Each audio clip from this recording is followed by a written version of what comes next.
சிலபஸ்லாம் அவ்வளோ ஒழுங்காக முடிக்கலை, எப்படி பரீட்சையில் பாஸ் ஆகிறதுனே தெரில, அதான் என்ன பண்ணுறதுன்னு தெரில. ஆன்லைன் இது பாஸ் போட்டுவிட்டாலும் நல்லாயிருக்கும். பப்ளிக் வச்சாங்கன்னா என்ன செய்யுதுன்னே தெரியல, பாஸ் ஆகாமல் ஃபெயில் ஆகாமல் தெரியல, வீட்டில எல்லாம் அப்படியே மாற்றி மாற்றி திட்டு தான் விழுகுது. எங்களுக்கு போர்ஷன்லாம் அதிகமாக வாத்தியாரெல்லாம் முடிக்க முடியலை. அதனால் நீங்கள் ஆல் பாஸ் எல்லா படத்தையும் ஆல் பாஸ் போட்டுவிட்டா எங்களுக்கு ரொம்ப மகிழ்ச்சியாக இருக்கும். டைம் கொடுத்தா நல்லாயிருக்கும், இல்லாட்டி போன வருஷம் மாதிரி ஆல் பாஸு இந்த மாதிரி ஏதாவது சொன்னால் கொஞ்சம் நல்லாயிருக்கும். கிராமப்புற மாணவர்கள் அதிகமாக இருக்கிறார்கள். மே மாதம் வைக்கக்கூடிய இந்த தேர்வினை ஜூன் மாதத்தில் வைத்தால் மிகவும் சிறப்பாக இருக்கும். சிலபஸ்லாம் அவ்வளோ ஒழுங்காக முடிக்கலை, எப்படி பரீட்சையில் பாஸ் ஆகிறதுனே தெரில, அதான் என்ன பண்ணுறதுன்னு தெரில. ஆன்லைன் இது பாஸ் போட்டுவிட்டாலும் நல்லாயிருக்கும். 2 மாதத்தில் எக்ஸாமு அப்படின்னு சொல்லுவாங்க. எங்களுக்கு கொஞ்சம் பதட்டமாகவும் இருக்குது. எக்ஸாம் எப்படி எழுத போகிறோன்னு தெரில, கொஸ்டின் எப்படி கேட்பாங்க. மாணவர்களுக்கு அனைவருக்கும் வணக்கம் ஸ்டூடெண்ட்ஸ். 10th மற்றும் 12th ஸ்டூடெண்ட்ஸ் மட்டும் இந்த வீடியோவை பார்த்தால் போதுமானதாக இருக்கும். 11ஆம் வகுப்பிற்கு கண்டிப்பாக பொது தேர்வு கிடையாது. ஓகே, அதனால் அவங்க பிரச்சனை இல்லை. 10th and 12th ஸ்டூடெண்ட்ஸ் மட்டும் இதை பாருங்கள். ஃபர்ஸ்ட் ஆஃப் ஆல் எல்லாருக்கும் ரொம்ப thank you so much. First channel terminate ஆகி கிட்டத்தட்ட புது சேனல் உருவாக்கி 2 வாரத்தில் 2K சப்ஸ்கிரைபர் கொண்டு வந்திருக்கு அப்படின்னா நிச்சயமாக இது வந்து உங்களால் மட்டும்தான். நீங்கள் சொல்லலாம் என்னால் அப்படிலாம் கிடையாது. நீங்கள் இல்லை அப்படின்னா நான் சுத்தமாகவே இல்லை. அப்படியா, உங்களுடைய சப்போர்ட் தான் எனக்கு முக்கியம். ஒவ்வொருத்தரும் எவ்வளோ சப்போர்ட் வந்து எனக்கு பண்ணுறீங்க. எல்லா ஸ்டூடெண்ட்ஸும் சாப்பிட்டீங்கன்னு நினைக்கிறேன். டைம் வந்து இப்போ ஷார்ப்பாக வந்து 8:30 ஆகுது. எல்லாரும் சாப்பிட்ருப்பீங்கன்னு நினைக்கிறேன். வாங்க வீடியோக்குள்ளே போகலாம் நண்பர்களே. வாயை திறந்தாலே பொய் சொல்லக்கூடிய ஒரு அமைச்சர் இந்தியாவில் உள்ள அப்படின்னா கண்டிப்பாக இந்த செங்குவா தான் இருக்கும். எப்போ பார்த்தாலும் வாயை திறந்தா சும்மா லூசு மாதிரி பொய்யா பேசிக்கிட்டு இருக்கிறது.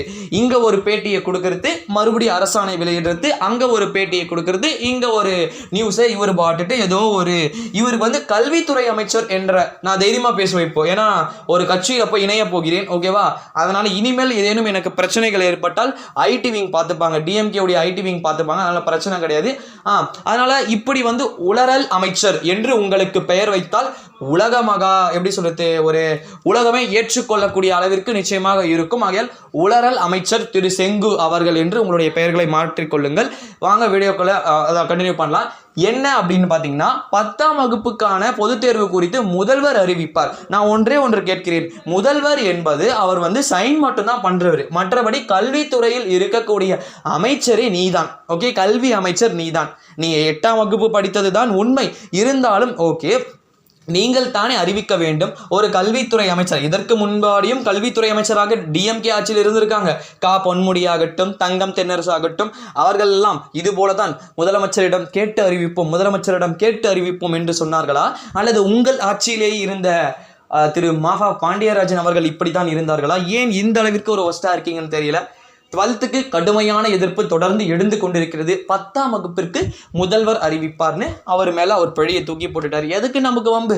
நம்ம யார் வம்புக்கும் போகிறதில்ல, யார் தும்புக்கும் போகிறதில்லன்ற மாதிரி அவர் எதுக்கு எல்லாத்துக்கும் முதல்வர் அறிவிச்சுக்கிட்டோம், அது பார்த்துக்கலாம் அப்படின்ட்டு. அதே மாதிரி இன்னொரு நியூஸும் வந்திருக்கு. 6th to 8th ஸ்டூடெண்ட்ஸ்க்கு ஸ்கூல்ஸ் ரீஓப்பன் இருக்கா அப்படின்னா அது தற்போதைக்கு இல்லை அப்படின்னும், மருத்துவ குழு வல்லுநர்களோட கேட்டு வேணா அப்புறமா பார்த்துக்கலாம் அப்படின்னு தான் சொல்லியிருக்காங்க. நீங்கள் ஒரு ஆணியும் பிடுங்க வேண்டான்றது தான் என்னுடைய கோரிக்கை. அவங்களுக்கு திறந்து அவங்கள எதுக்கடா சாவடிக்கிறீங்க? 9th இப்போ இருந்தாலும் அவங்களுக்கு ஆல் பாஸ் தான் போட போகிறீங்க. எதுக்கு தேவையில்லாமல் ஸ்டூடெண்ட்ஸை காசு வேணா கூட கேட்டுருங்கடா, கொடுத்துட்றோம். அதை விட்டுட்டு சும்மா சாவடிக்காதீங்க ஸ்டூடெண்ட்ஸை. சரி, அது மட்டும் இல்லாமல் வேற என்ன சொல்ல வேண்டியது இருக்கு? நாளை 3வது சாட்டர்டே ப்ரோ, 3rd சாட்டர்டே மந்த்தில், அதனால் லீவ் இருக்குமா நிறைய பேர் கேட்டீங்க என்கிட்ட. தற்போது வரை அரசாணையில் கூட என்ன சொல்லியிருக்காங்க, 6 நாளுமே நடத்திக்கோங்க அப்படின்னு சொல்லிட்டாங்க. அதனால் நாளைக்கு மோஸ்ட் ஃபால் இருக்காது அப்படின்னு தான் நினைக்கிறேன். அதாவது லீவ் இருக்காது அப்படின்னு தான் நான் நினைக்கிறேன். எதுவாக இருந்தாலும் பொறுத்திருந்து பார்க்கலாம் என்ன நடக்கிறது அப்படின்னு. பட்ஜெட் 23ஆம் தேதி புதன்கிழமை தாக்கல் ஆகிறது. அந்த பட்ஜெட் தாக்கல் ஆகிட்டு அவர் வெளியே வந்தால் கூட அவரை ஒரு எம்எல்ஏக்கள் கூட மதிக்க மாட்டாங்க. அப்படியே அவங்க எங்கே போகிறாங்களோ தெரியல. அதுக்கப்புறம் 24ஆம் தேதி ஜெயலலிதாவின் பிறந்த நாள் இருக்கிறது. சசிகலா அன்று வேற ஜெயலலிதா சமாதிக்கு சென்று ஏதோ புரட்சி செய்ய போகிறாராம். பார்க்கலாம், எது நடந்தாலும் நன்மைக்கே. ஓகேவா? 12th ஸ்டூடெண்ட்ஸ் இப்போதைக்கு உங்களுக்கு ஒரு பதற்றம். 250 ஃபீஸ் கலெக்ட் பண்ணுறாங்க, 500 ஃபீஸ் கலெக்ட் பண்ணுறாங்க. நான் என்ன ப்ரோ பண்ணுறது அப்படின்ற மாதிரி கேட்டிருக்கீங்க. உங்களுக்கு கடுமையான எதிர்ப்பு தொடர்ந்து எழுந்து கொண்டிருக்கிறது. இது இப்படியே தொடருமாயின் நிச்சயமாக உங்களுக்கான நடவடிக்கைகளை நான் இறங்கி விடுகிறேன். 10th இப்போதைக்கு அவங்க அறிவிக்கிற மாதிரி தெரியல. அவங்க அறிவிக்கவும் கூடாதுன்றது தான் என்னுடைய கோரிக்கை. 10th வந்து தேர்தல் தேதி அறிவித்த பிறகு, தேர்தல் தேதி எப்போ அறிவிப்பாங்க? இன்னும் வெறும் 4-5 நாட்களுக்குள்ள அறிவிச்சிருவாங்க. அதாவது இந்த பட்ஜெட் தாக்கல் முடிஞ்ச பண்ணதுக்கப்புறம் தமிழகம், புதுச்சேரி, கேரளா, மேற்கு வங்கம், அஸ்ஸாம் 5 மாநிலங்களில் சட்டப்பேரவை தேர்தல் நடைபெறுது. ஓகே, தமிழகத்தில் கொரோனா கேசஸ் எவ்வளோ வந்திருக்கு? அதே ஆவரேஜ் கேசஸ் தான் 470 480க்குள்ளே தான் வந்துகிட்டு இருக்கு கேசஸ். கேரளாவில் ஸ்ப்ரெட் ஆகிட்டே தான் இருக்குது. ஒன்ஸ் நம்ம தமிழகத்தில் கொரோனா ஸ்ப்ரெட்டிங் அப்படின்றது மார்ச் ஃபர்ஸ்ட் வீக் வரைக்கும் நான் டைமிங் கொடுத்துருக்கேன். வெயிட் பண்ணி பார்க்கலாம் ஸ்டூடெண்ட்ஸ். இந்த வீடியோ உங்களுக்கு யூஸ்ஃபுல்லான கமெண்ட்டாக இருக்கும், யூஸ்ஃபுல்லான வீடியோவாக இருக்கும் அப்படின்னு நான் நினைக்கிறேன்.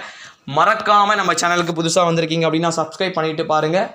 முழுமையாக பார்த்தமைக்கு மிக்க நன்றி நண்பர்களே. தினசரி உங்களுக்கு 2 வீடியோக்கள் வழங்குவதில் நான் நிச்சயமாக இருக்கேன். தினசரி 1 வீடியோ என்று சொன்னேன். இனி வரக்கூடிய நாட்களில் தினசரி 2 வீடியோவாக இருக்கும். நாளை காலை முடிந்தால் வீடியோ போடுகிறேன், இல்லை என்றால் நாளை மதியம் போடுகிறேன் நண்பர்களே. அப்லோட் பண்ணுறேன். பாய் ஸ்டூடெண்ட்ஸ், குட் நைட். எல்லாரும் வந்து நான் இருக்கேன், ஓகேவா? நல்லா ஒரு ஜாலியாக தூங்குங்க. ஆனால் மோஸ்ட்லி அப்படி நான் என்ன தான் சொன்னாலும் நீங்கள் தான் கஷ்டப்பட்டு ஹோம்ஒர்க்லேருந்து எல்லாம் எழுதிட்டு இருப்பீங்க. ஒரு அண்ணனாக என்னால் ஆறுதல் மட்டும் கூற முடியும். எதனா டவுட்ஸ் இருந்தால் கமெண்ட்டில் வந்து நீங்கள் மறக்காமல் கேளுங்கள் நண்பர்களே. நன்றி, வணக்கம்.